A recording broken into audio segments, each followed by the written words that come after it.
Hello, everyone. You are listening to She Leads with Carly, and in this show, we talk to the absolute best, brightest, and yes, badass leaders. Together, let's build a DNA of what it takes to rise to the top and truly make an impact. I'm your host, Carly Malatsky. Hello, everyone. I am super excited to welcome our guest today, Annie Pearl. Annie is the VP of Growth and Ecosystems at Microsoft, a role in which she joined just 5 months ago. Prior to Microsoft, Annie has an extensive 10-plus year experience in leading product teams. She began her product career at a financial tech startup before joining Box. Throughout her time at Box, she rose up the ranks to become the director of product management. Thereafter, she joined Glassdoor, a platform to help in your job search as you read anonymous reviews from current and former employees. Annie joined Glassdoor as a VP of product and then became their chief product officer. She carried on this title to her time at Calendly. As the CPO, Annie led their core product in helping individuals and teams effortlessly schedule meetings. I'd be surprised if some of you have not encountered an email thread with a response, "Find time in my Calendly." Most interesting of all, likely not, but perhaps, is that Annie thought she was going to be a lawyer, as she received her bachelor's from Claremont McKenna College and shortly after received her JD Law degree from Santa Clara University. So seems like there was some type of pivot at some point. But Annie, it is such an honor, such a great honor to have you on the show. Thank you for coming. Well, thank you for having me, Carly. Really excited. Of course. So first, set the scene for us. Where are you in the world? I mentioned this to you previously, but your background seems like it's a bit stormy out there. But yes, what's going on? What's your work setting like too? Yeah, so I live up in Marin. So I live in a little town called Tiburon, just north of San Francisco over the Golden Gate Bridge. So for any of you who live in the Bay Area or in San Francisco, you know that the summer in San Francisco is not the warm part of our year. It's usually the fall. So what you're seeing out there is a nice August, or as we call it, Foggust day up here in Marin. Amazing. So Annie, as you know, I love to start the show with going all the way back to 5-year-old, 10-year-old Annie. Where did you grow up and what was your childhood like? Sure. I actually grew up here in the Bay Area in a little town called Los Gatos, so not far from where you are, Carly. Yeah. It was, a pretty idyllic childhood. My dad was a doctor. My mom was a teacher. I was really fortunate to have what I'd call a very stable childhood, really supportive parents, certainly pushed me, academically and in sports, but really just wanted me to be happy at the end of the day. So, as a kid, I was kind of this interesting mix of very social, but also very focused on academics. So I had this kind of eclectic friend group of people ranging from, those, students in my AP classes to kids I played sports with to kids that were, more social. And so I think, looking back, it was a pretty broad group of friends that I had. And I was really fortunate to have, a pretty great childhood growing up here in the Bay Area. Yeah, that's awesome. And at this time, was law an option then, or what were you seeing as, this is what I want to be when I grow up? Was doctor maybe an option given your dad, or how were you thinking through it? Absolutely. So, a couple interesting things. I think one, I grew up in the Bay Area and, sort of during the tech boom of the kind of late 90s, coming up to the 2000s. And so I was around technology. I had, neighbors in our neighborhood who were at, Yahoo and early at Google. And so my family wasn't in technology. As I mentioned, my dad was a doctor, but there was certainly technology and people in tech around me. But what I really wanted to be, growing up, at least in my childhood, was a doctor like my dad. And so I sort of had intentions to do that until I went to college and realized, chemistry and biology were not my favorite topics, like many folks realize. And so, made the decision pretty early on in my college career that, being a doctor was not going to be the path that I was going to go down. To be really frank, I don't know that I necessarily said I want to be a lawyer. That's absolutely the career I want. I think it was a bit more of I'm graduating. I got to figure out what I want to do with my life. And, being a lawyer is a really great, stable career choice. And so it was more of this feels like a logical thing to go do rather than, me having a ton of passion around that being the career that I necessarily wanted to go embark on. Yeah. First of all, I can very much relate to the sentiment of, being a doctor. Also, my dad's a doctor, went to Stanford thinking, you know what, I'll be a doctor, took chemistry, realized, nope, I No, don't want to do this for the next 13 years. So definitely relate to that. And when you look back at that time where, you maybe probably didn't go the passion route and said, this is secure, how do you view that now for also people that are likely going through that same mental, contradiction there? How do you view it? Yeah, so my journey was I ended up going to law school, but while I was in law school, I actually ended up working for a management consulting firm here in the Bay Area, and we worked with early stage startups, and we helped them with all sorts of things from founder, CEO, and board dynamics to thinking about how to scale out their management and leadership teams. There's a lot of organizational psychology, which actually ties back to my undergraduate work, and so I found myself in law school going through the motions and enjoying the intellectual sort of task of learning law, but I was finding myself spending all of my extra time in this job and working with tech companies. And so I decided after passing the California bar and graduating that I was going to go join an early stage tech company in a pretty ambiguous role. I was fortunate enough to join a company that we needed a lot of regulatory approvals, so the fact that I had the law degree was actually quite beneficial, and so I took that leap, sort of again going back to the parents. I think at the time they were a bit scratching their heads of why I just spent 3 years of my time and a large sum of money to get a law degree, but I think that was the right time to take a risk. That was the right time to say, hey, I'm going to go explore and scratch this itch of joining a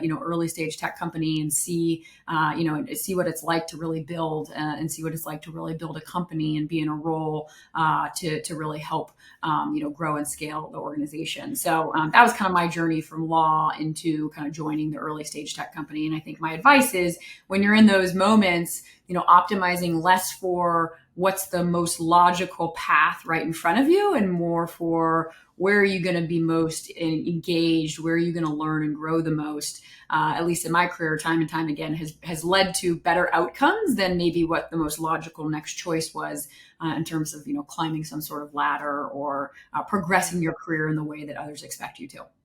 I love that. And I can't skip the fact that you ultimately did decide to take the California bar. Was that almost a safety net to have, you being like, you know what, if all else fails, I could go back to law and practice in California? Yeah, I think it's probably twofold. I think that absolutely was it, right? Who knows what's going to happen with this tech company and having the California bar, will be a good thing I can fall back on. I think the second is legitimizing the degree in a way that when you're sitting at a table around a bunch of investors trying to raise capital, and you sort of go around the room of the founding team and say, what's everyone's background here? The ability to say that I am a licensed attorney in California, I think brings a level of gravitas that, having had no other work experience, was really beneficial in some of those early days.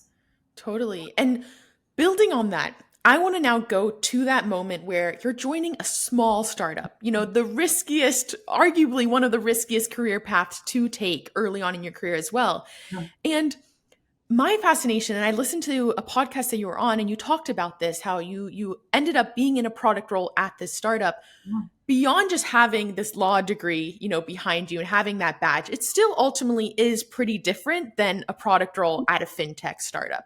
Absolutely. So, what points do you think almost sets you up to succeed? And also, the founders to have that conviction in you. How did you almost convince them that, you are a good fit? Yeah. So I think in those early days, and I'm talking, there are four of us and an idea and raising money. Yeah. The really what you're looking for is athletes and generalists who can wear lots of hats and basically day after day move the ball forward. And you eventually going to need to hire engineers, you need to hire marketing folks, you might need to hire a sales team, but really in those early days of early ideation, you're looking for a group of people who can all collectively work together to day after day, lay brick after brick and move the ball forward. And so it almost benefited me that I didn't have, some clear background in marketing or sales or whatever it might be, because that really those weren't even created yet, right? We were in that kind of early phase of trying to get regulatory approval to be able to even operate this business, which is where the law degree came in handy. But then beyond that, just this ability to adapt and do whatever it would take. Go find new office space, go buy desks from the store to make sure that everyone had a place to sit, to go talk to customers and prospective customers to figure out what's the product solution to solve this key pain point that we, are sort of founding the company around. So I think, in those early stages, it's actually the ability to be more of a generalist and be someone who's willing to do whatever it takes and to wear lots of hats in order to move the ball forward. I think was more important than, sort of some sort of clear background that I was bringing to the table. Yeah. And take me a bit through that experience. What was it like working at a startup? Did you ever have that moment where, what the hell am I doing? I need to go back to being a lawyer? Or were you actually so energized and it was incredible? How was that experience Yeah. like? The best way to describe it is peaks and valleys, right? There's days where you sort of can see how everything's going to fit together and how this thing could really be something. And you take those good days and you bring that optimism and you put it in a bottle for all the other harder days where sort of nothing's working and you're not getting the regulatory approval. You haven't closed the customer, the product's not fully built or is not working in the way you want. And so, I think it's very much peaks and valleys. But what you have to really enjoy is building. And that means sort of, testing and iterating and learning and adapting, because again, it's a very dynamic environment in those early days. You're really throwing lots of things at the wall and you're seeing what sticks. And so you have to be someone that's okay with, ambiguity and you're okay that things may be one way one week and then 2 weeks from then, we might find new information and change our strategy. So it takes, a lot of adaptability and a lot of openness to testing and iterating and learning. Looking back now at your career as you've, traversed through the entire product life cycle at many different companies at different titles, when you are looking at hiring early product managers, is that something you can test for of being able to deal with this ambiguity? And does that come from like a personality trait or is it more, an actual test that you're delivering to them? Yeah, I think when you're talking about hiring product managers, I think it varies at each stage of a company's growth in terms of what you need out of the product managers. And so in those early days, as I mentioned, it's really much more around, A, throwing a bunch of things at the wall and seeing what sticks. And so it's doing one thing one week, not other thing next. And when you start to see signs of product market fit, then you sort of move into a phase of, okay, now it's working and I got to scale this thing and I got to make it predictable. And I got to make sure that, we have a clear roadmap and we're executing against that roadmap. And then you kind of move into a phase after that where, the first thing that got you, product market fit and the company off the ground is working. And now it's time to think about new growth levers and, thinking about new products, new channels, new geographies. And so, each of those phases requires a different kind of skill set. And I think it's really important, just as much important as you're hiring for those skill sets as it is for the individual, the product manager, to really know what they want to be doing, what's the type of work they want to be doing, and therefore what stage of a company's growth is best going to fit with what they want to be doing. So if you're someone who likes process and rigor and structure, then an early stage startup in a product role is probably not going to be for you. Right. But if you're someone who really likes that sort of early ideation and experimentation, you may get frustrated at the sort of later stage product roles that are much more about accountability and predictability and growing and scaling the thing that's already been created. And so I think it's really important, both as the hiring manager but also as a product manager, to understand what's needed at each phase of a company's growth, and then match both as the job seeker, match to the right opportunity, and then as the hiring manager, make sure you're testing for those types of skills in the interview process. Yeah, it's super interesting because I think also from the hopeful product manager, you start to get lost in the, sexy startup and this is exciting. But again, it goes back to, are you equipped and excited by, not having structure and having this, ownership that you need to take on. So Annie, ultimately, you decide to leave the startup and join Box. Mhm. Walk me through that process. At what point did you realize, you know what, this is time for me to pivot, and what attracted you to Box?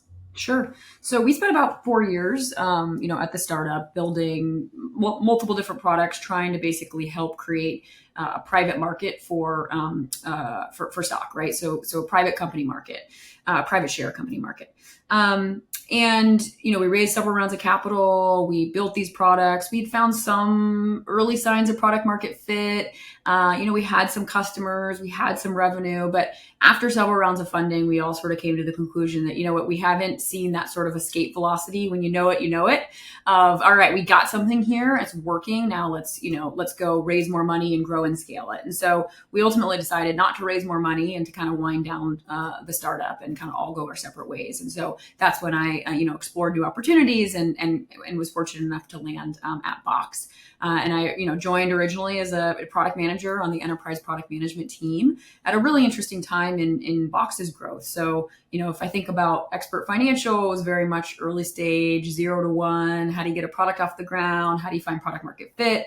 And Box, there was very clear product market fit. We were a couple hundred people at the time, doing double digit in millions of ARR. And it was really all about scale and how do we had this thing that was working. And Aaron's, vision was, let's move up market and capture as much, enterprise market share as possible. And so it was a really interesting, dichotomy from the early stage where, we had something working, and now it was like, how do we capture as much market as share as possible?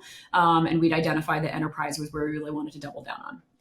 And from the outside, it could look like this is where you started to find your groove, that, you are a product leader or product manager.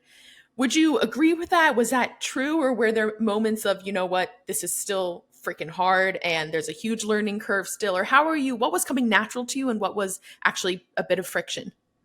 Yeah, it's interesting. I remember thinking going into that role, all right, what I just did over the last 4 years was, I don't want to say fake product management, but I made it up. I mean, we were just building. We had engineers, we had product managers, we had designers, and we were just building. And that was also 2009 to 2012, where very different than the world today in terms of the amount of literature and blogs and podcasts around product management. So there was way less formality around, sort of what it's like to be a great product manager and how to think about building your product career. So I really felt a lot of what we were doing was just, learning by doing. And so I thought I'd get to Box and they'd say, all right, here's the manual. What you did before at your startup was sort of fake product management. And here's how you do it for real at a real company. And what I think was most fascinating was, that certainly wasn't the case, right? I think we were a mature organization with a great product organization, but we were still learning about best practices and sprint planning and how do you organize a team. And so in a good way, I felt like I had the opportunity to kind of help grow and mature the organization over the time I was there, as we were also maturing and growing as a product organization. So, I certainly came into the role with, I would call, not knowing whether I was going to be fish out of water or whether, or whether I would fit in really well. And I think I was really fortunate enough to be there at a time when, we could kind of both, the organization and myself, both grow and build together. And from that personal growth, did that require, and this will actually come up again at Glassdoor and your experience through that acquisition, becoming CPO, but at Box, did that require some self advocacy or, personal, I want to be the director of product management? How was that process of going up the ranks throughout that experience? Yeah, so I'd probably say, more so even than self advocacy, I can attribute a huge part of my progression, my time at Box, to really two of my managers during that time, who both really took the Yeah. time to understand my career goals and actively create opportunities for me to, lean into projects or own different product areas that were maybe technically beyond my scope or, not in my job description, but they knew that these would be the types of experiences that would really help unlock doors for me later on. So I attribute most of my growth, to be really honest, to the leadership and to specifically my managers during my time there. I think, in terms of self advocacy, I certainly had to be really clear on what my career goals were, right? And I had to be vocal around, oh, hey, I see this opportunity over there. Any potential for me to lean in and play a role. But I think it was really ultimately both the managers I had who had a big hand to play in my ability to progress during my time there. And I think it's important to note about that piece of actually being vocal about it. It's very easy to internalize your personal and professional goals, but taking that next step and telling your managers like this is where I want to get to is actually a whole new step that people have to take on. And specifically about that manager piece, is that something that you knew and you optimized for in that interview process before Box? Like you knew they were valuing your growth, or is that something you serendipitously and luckily had? Yeah, definitely more on the serendipitous and luck. And in fact, both the folks were not even really the people who were involved when I got hired into the role. So I'd Oh say very wow. much serendipitous. That said, this is something I actually, give advice on a lot, which is people tend to optimize when they're thinking about their next job or what role to take around company mission, around the product, around the charismatic CEO. And at the end of the day, the thing that's the number one predictor of your ability to really be successful and be happy and grow in your role is your direct manager. And so, advice that I often do give to folks as they're thinking about transitioning to new opportunities is, you should be just as selective around your future manager as you are around, as they are about you, and above all else in terms of other criteria as you're thinking about your next opportunity. People, the saying goes, right? People don't leave companies, they leave managers. But I think it's the inverse of that is more important, which is your manager is the one who's going to be most directly able to help advocate for you on your behalf when you're not in the room, to unlock opportunities for you that are in line with what you want to do, longer term. And so, I guess to close out on your question, I got lucky. It was serendipitous that I got two great managers, but from that experience I then was very particular in screening as I thought about roles I would take on after, and certainly advice that I give to folks as they're thinking about transitioning. Yeah. I want to, I don't know if challenge is the right word, but I do want to challenge that in the sense of you hear a lot, even from, being a student athlete in college. Oftentimes you hear the coach is important, but it's not the end. It can't be the only factor. And so from a manager perspective, I also can't skip the fact that, they could leave and they Mhm. could transition and you can get a new manager. So I guess how do you balance that? Even though you did mention it a bit, but how does that come into play Yeah. ultimately? Yeah, I think it's a great point, which is, you shouldn't bank on the fact that your manager who's hiring you into a role is going to be there forever, let alone for another month or, quarter. So I think it's important to be realistic about that. Got But it. and you can't control that either, right? So I think what you can do though is you can at least try to have conversations during the interview process with that manager if it's someone that you're getting to the offer stage and you're sort of negotiating, to help have a real candid conversation around expectations for how long they see themselves in this role. How do they think about succession planning? How do they think about their careers? And while they may not be able to give you all the information, they may be able to signal to you and sort of give you ways to sort of read between the tea leaves as to what their intentions are. So Yep. sure, there are things that are going to be out of your control, but the things that are in your control are certainly who that manager is on day one. And I do think you can do some work as part of the interview process, as part of back channeling on your future manager to get a better sense of how long may they or might they not be in the role. I love that. And before we go on to that now transition to Glassdoor, I'm curious what you think. How important is it for that pure passion of the product, right? So you worked Box, Glassdoor, Calendly, a lot of these, they're all well-known products, maybe some sexier than others, if you will. But how do you think of that of as being a product leader at these companies? Yeah, I think it's a personal decision. I think Okay. for me, it is really important to be working on a product where I could relate to that product, where I understood the value of the product. And so I've kind of, pretty intentionally taken product roles the throughput between Box to Glassdoor to Calendly has been, there's sort of a consumer element to these sort of B2B products, right? So Box it's a B2B product. It's we sell into CIOs and the IT teams, but at the end of the day, it's end users in an organization that have to use that product. Glassdoor is really a consumer company, right? There's the Glassdoor website that millions of users go to every month, but it's a marketplace business. So there's a B2B side of it, but it really is a consumer product at the end of the day. And without the consumers, there is no business. And similarly with Calendly, right? It's a you mentioned it. Most people have seen in some email correspondence, a link to someone's scheduling page. So for me, it's been very important to have products that I feel I can relate to, and that I can understand sort of the value around. But that's not how everyone feels. I think there's certainly product leaders out there that are sort of agnostic to the product itself, and far more interested in things like what's the organizational challenges they're going to have to address.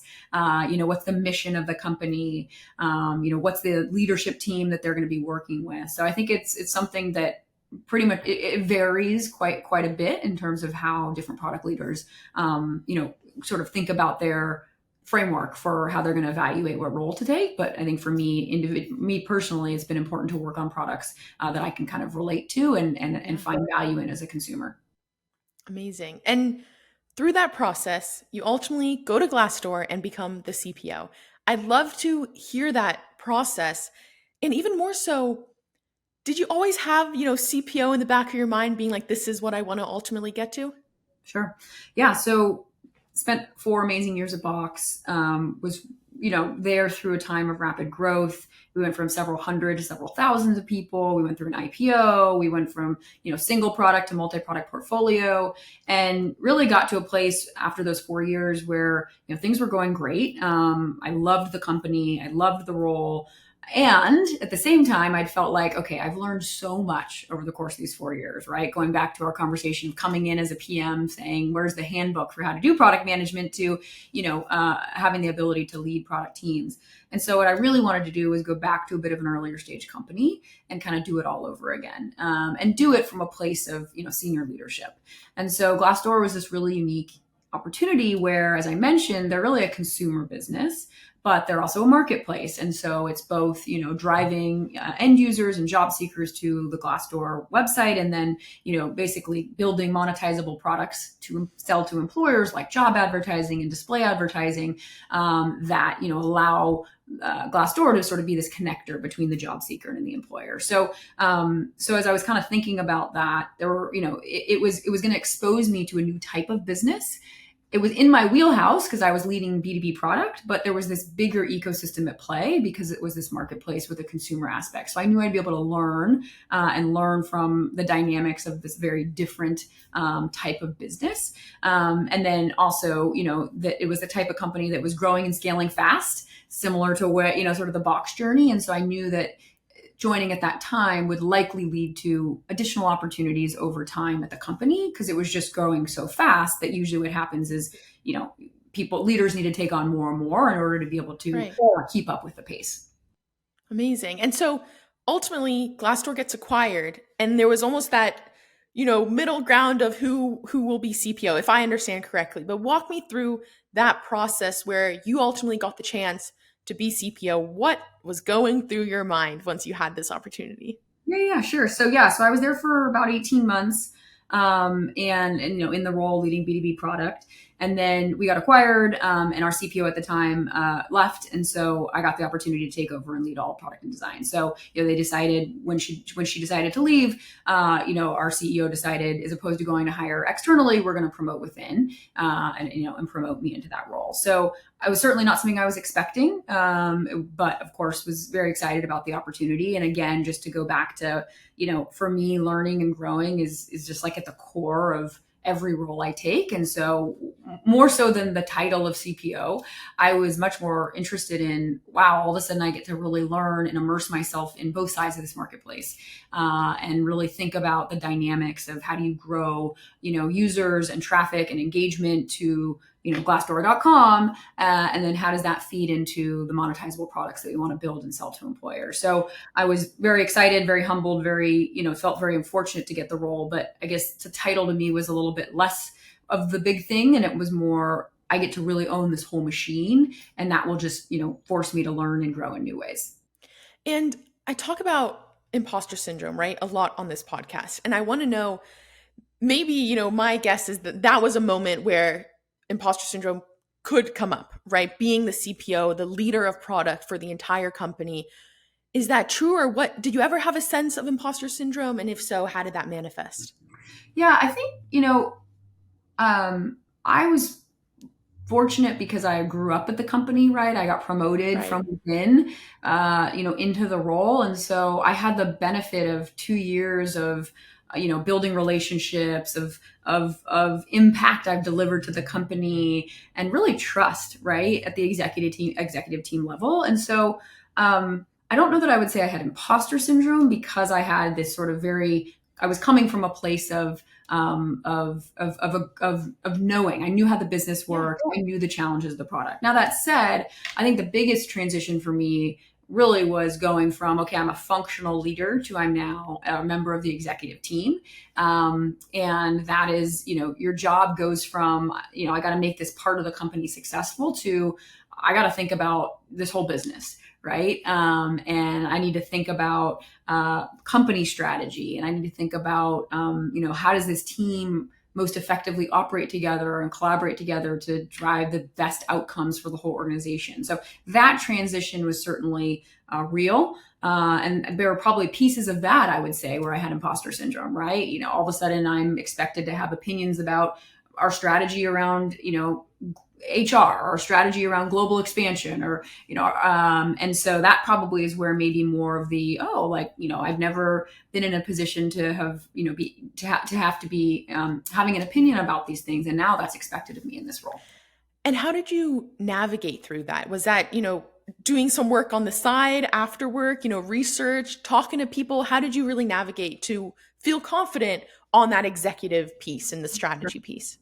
Yeah, I think, part of it goes back to, I was fortunate that I already had relationships with, everyone on the exec team. So it was Yeah. more of a, I felt comfortable going to, our CMO and saying, hey, I want to better understand, your plans around X, and, how that relates to what we're doing in product. And so, one, I really leaned on that team, but I was coming from a place of having strong relationships there already. So that was probably one piece. We also, gave every exec on the team an executive coach. So I had the opportunity to work with a great coach who really helped me, kind of through that transition time as well. And then, yeah, reading, talking to folks in my network, and doing as much sort of side work to Yeah. really learn the role. But I'd say the transition really is one that you kind of have to do in order to realize all the things that are now required of you or expected of you, and the mentality shift of how to think about, I'm not just leading this function, but I'm actually a member of this executive team. And Annie, when you consider the CPO role, what are almost the three must have qualities that CPOs embody or at least learn? And where are actually the faults and things that CPOs tend to miss, but they need to do? Yeah. So I'd say in terms of must-haves, I think the first one is, you have to be able to articulate a winning aspiration, right, around what's the future that you want to create with your product. So storytelling becomes a critical attribute for every product leader, right? You need to be able to create and paint a picture of where the product as well as the product organization is going. So I think that's the first. I think the second is you got to be able to rally everyone around that winning aspiration. So storytelling alone is not enough, right? You need to have sort of leadership skills to inspire and motivate and shepherd, everyone, so that they're all rowing in the same direction towards kind of this winning aspiration. And then, I'd say a third Analytical rigor is really important, right? All great product leaders are going to be able to, be able to understand when is it working, when is it not working, identify trends in the business and really use this data to inform better decision making. So it's not just good enough to have, good product craft and great ideas and vision. You need to be able to also ground that in data. And so it's kind of this, two sides of the same coin. The last piece I'll say is, org building is incredibly important, right? I think hiring product managers and designers and researchers and building out the product management and product leadership team is a really important aspect of your ability to be successful. So if you don't have a great eye for talent, or you don't understand how to sort of configure and build and scale a product org, you can have all the great ideas and you can have, all great individual contributors, but you got to be able to really bring them together and really build a world-class organization. And where do you think CPOs actually fall short? And almost like the most common mishaps or at least misunderstood aspects of the role? Sure. I think probably for any leader, but maybe in product in Yeah. particular, there's people have playbooks of what they've done in the past. People have things that they're really comfortable in, and you have to be able to adapt to the needs of the business and the needs of the organization and the needs of the customers today.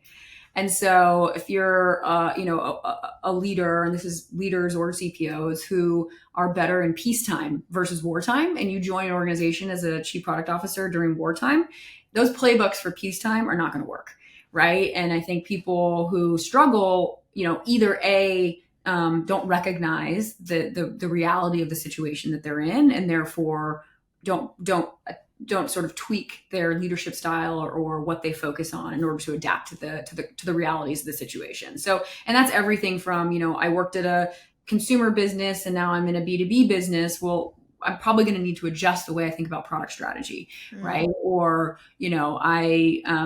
in that example, like I came from a company where during, the boom of 2020 to 2022, and now I joined a company and it's wartime. And so I got to think about how I show up as a leader and how I think about our product strategy and our execution through a different lens. So I think most product leaders, but really leaders in general, struggle when they don't adapt. And they just take like their playbooks from previous roles and they just sort of, rinse and repeat versus adapt based on what's most needed for them in the role. Wow, super valuable. And from my understanding, as a CPO of Glassdoor, you then start to get a lot of inbound of, CPO at other companies, different C-suite exec roles. And so ultimately, you end up going to Calendly. Walk me through that process. What excited you about it? And even more so, how did you determine, with Glassdoor, you knew the CEO, you knew the exec team, you had that, fortune to have that connection already. Whereas Calendly, it's kind of going into a black box, if you will. You don't necessarily know so much. How did you navigate that? Sure. You're spot on. I think once you sort of, have the CPO title, you get a lot of inbound, which is, obviously a very, very fortunate place to be and something I never take for granted. What really, for me, I'd been there, it's a similar story to Box. I'd been there for 4 years. I'd grown up in the company in many ways. And, post acquisition in the CPO role, we were in a really great spot. We had a fantastic parent company. And we were really, the direction was to grow a certain percent year over year and really, continue to drive the train forward in that mode. And I think, this again, common thread of my career is I get really uncomfortable when I'm comfortable. And so, I think there was an element of uncomfortable. I know how to do this job and it's a wonderful job. And but I'm ready for a new challenge. I want to grow in my skills in different ways. And so once again decided, all right, I'm going to go back to a bit of an earlier stage company, this time now in the CPO role from the beginning. I got very clear with myself on the stage of company I wanted to join. So kind of going back to what I referenced earlier, I really honed in on this late stage growth company, where, call it 50 million to 100 million in ARR, growing real fast year over year. And the reason I like that stage is, what got you here won't get you there.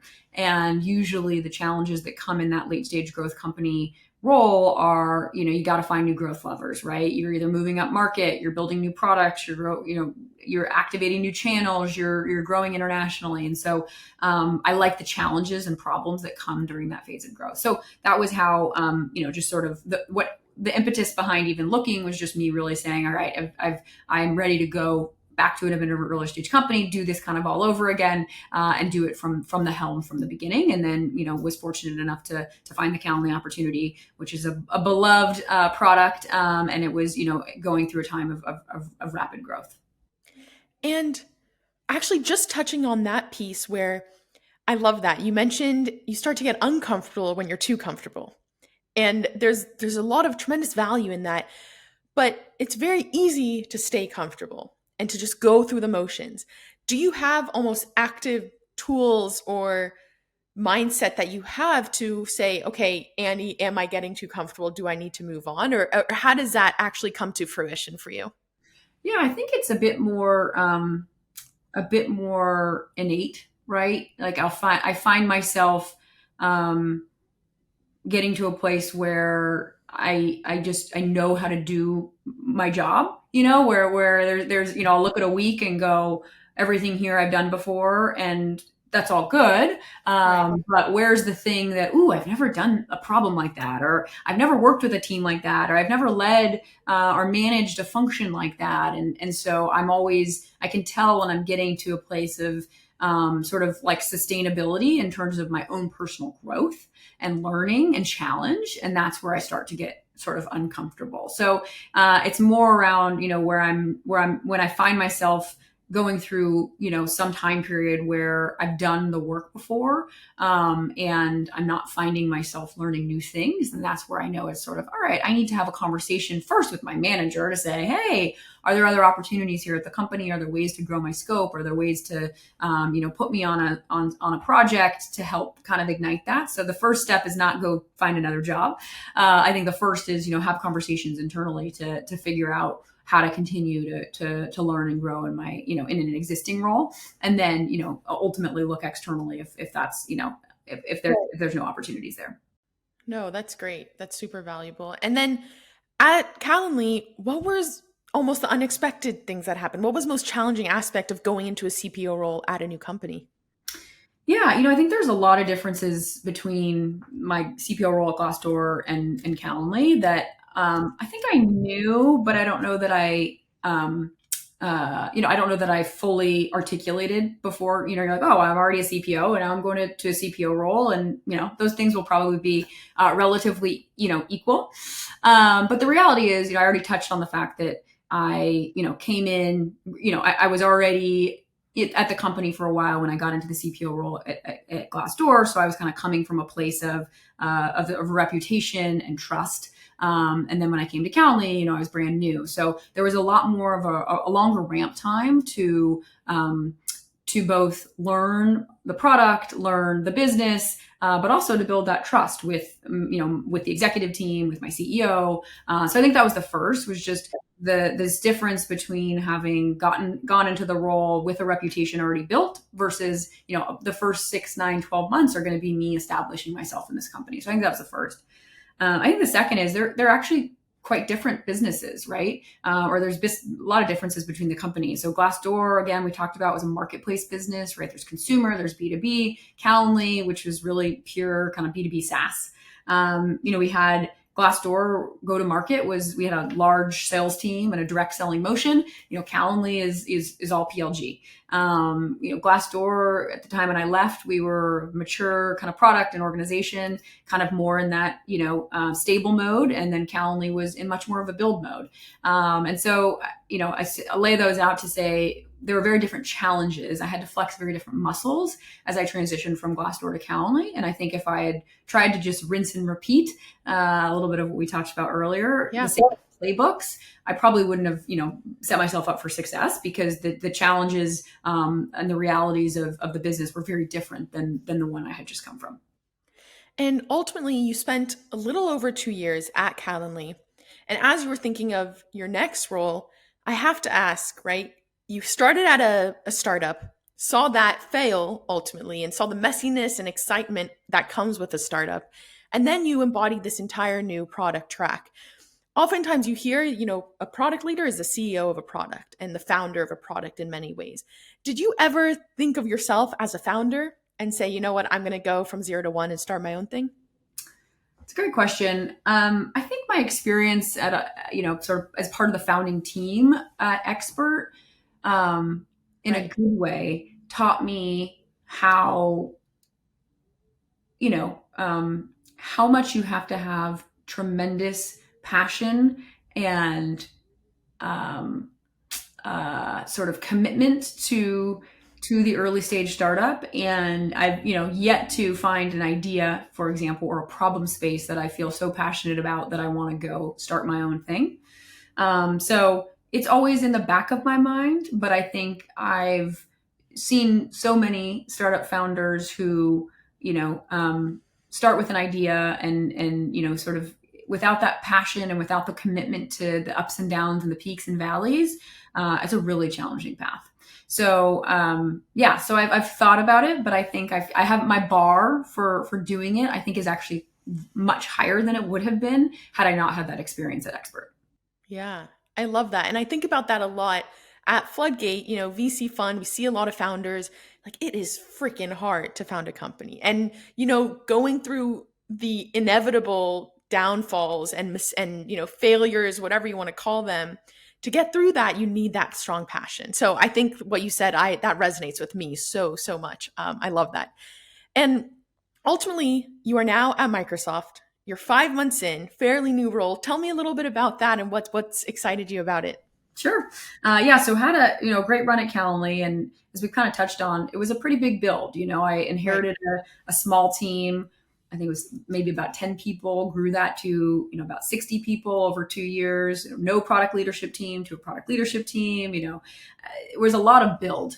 And then we're sort of getting into a place of execution and things moving. And I sort of pick my head up like I do and sort of go, all right, where's my next sort of growth curve going to come from? And sort of was looking for, how do I find an opportunity that's going to give me not just product management and product leadership, but something broader. And so got this really unique opportunity to lead our growth and ecosystem team within the cloud and AI group here at Microsoft. And so the role is really, the sort of the mission is, how do you help basically get students, developers, and startup founders all building on Microsoft's cloud and leveraging our AI technologies. So 3 different audiences, really trying to get them to discover and engage and grow with Microsoft's cloud. And so there is product and design and engineering, but there's also partnerships and marketing and programs and data and customer success and a whole range of functions that was really interesting to me to think about how to take take the product lens to this challenge around helping these audiences grow and discover and grow with Microsoft's cloud. And then for me personally, to have the opportunity to really lead this as more of a general management type function, where ultimately responsible for the success or failure of how many startup founders are we ultimately getting building on Microsoft's cloud. And so it was sort of the perfect next role, which was to give me broader leadership opportunities and broader ownership over additional functions. And again, following suit with, being uncomfortable in a very growth oriented mindset, which is amazing. And Annie, it seems it's very clear that you seep this drive and hustle to learn and grow. And you're also a mom of 2 young kids. How do you balance that of being a driven mom? Have you ever had to compromise your career because of that? I'm always fascinated by this. Yeah, I think my short answer is, and there's like this great Shonda Rhimes quote, so I'll take it from her, which is like, you don't ever get to do it all at once, right? Like if you're killing it at work, you're missing something at home, right? And her example is her kid's bath time. Or if you're at home, working on your kid's Halloween costume, in her example, then you're missing a deadline for the script she's writing, right? So that resonates with me so much in terms of you can do it all but not do it all at once, and you're always going to be doing one thing well and the other thing's going to not be perfect, and I think it's getting comfortable with that, as the most important thing, because you're not gonna be able to do it all, and so that's something I try to remind myself about, on a daily basis. Yeah. In terms of career, I had children much later in my life, and when I was established in my career. So when I had my first son, I was in the CPO role. I went out on maternity leave and then got promoted into the CPO role while I was on maternity leave, which is fantastic. And so, I was already pretty established. I think and I think that benefited me greatly, right? Because by the time I was already sort of in the role that I was in, I didn't have to worry as much around, well, if I go take, 3 or 6 months off for maternity leave, that's, half a year. I'm going to miss the next promo cycle. And if you do that, over a 4-year time period, because you have 2 kids, you've now missed almost a year out of those 4 years, out on maternity leave. And so I think there's a real challenge and setback that can happen, or elongating, I should say, of career growth, that happened to women. And so I was, at least fortunate enough and waited long enough to, do it later in my career, such that, I had already kind of gone through some of those earlier kind of mid-stage career, elevations. Right. So, for some more fun questions now, if you will, what craft are you spending a lifetime honing? You just mentioned it, but raising kids, right? I think it's one of those, you can't describe it till you do it, and you're always learning. Every phase of your kid's growth comes with different challenges and different wonderful things. And so, the minute you think you have a handle on the newborn stage, all of a sudden they're, walking, and you got a handle on they're walking. Now they're a toddler talking back to you, and I haven't gone past the toddler phase, but, I imagine it just continues that way. So it's a craft that I will continue to have to hone over the, sort of rest of my life. And if you asked my mom, I think she would agree with you with her 3 daughters. So, Annie, what is your superpower as Annie, a human being, if you will? Yeah, I think I've always had this ability to connect with people, to be genuinely curious and interested in hearing people's stories and listening and understanding and empathizing. And so I think that's helped me from a leadership perspective, because I start with sort of the human connection. And I think that shows up in sort of the teams I build and the way that I lead. I love it. Annie, thank you so much for coming on the show. It was amazing. Thank you. Thank you so much, Carly. Thank you so much for listening to the show this week. If you enjoyed, please spread the word. Tell someone about She Leads or post about it on social media and tag us. If you want to contact us, feel free to send over a message through the She Leads Instagram page at sheleads.show. If you want to follow us on Twitter, our account is at SheLeadsShow, and mine is at Carly Malatsky. This episode was produced and edited by Nick Verschow. Thank you also to our partner, Floodgate. If you're passionate about startups and want to learn more about the starting journey of those who have built groundbreaking companies, I highly recommend listening to Starting Greatness with Mike Maples Jr., the founding partner of Floodgate. He has an incredible show that, in my opinion, is definitely worth your time. Thanks again.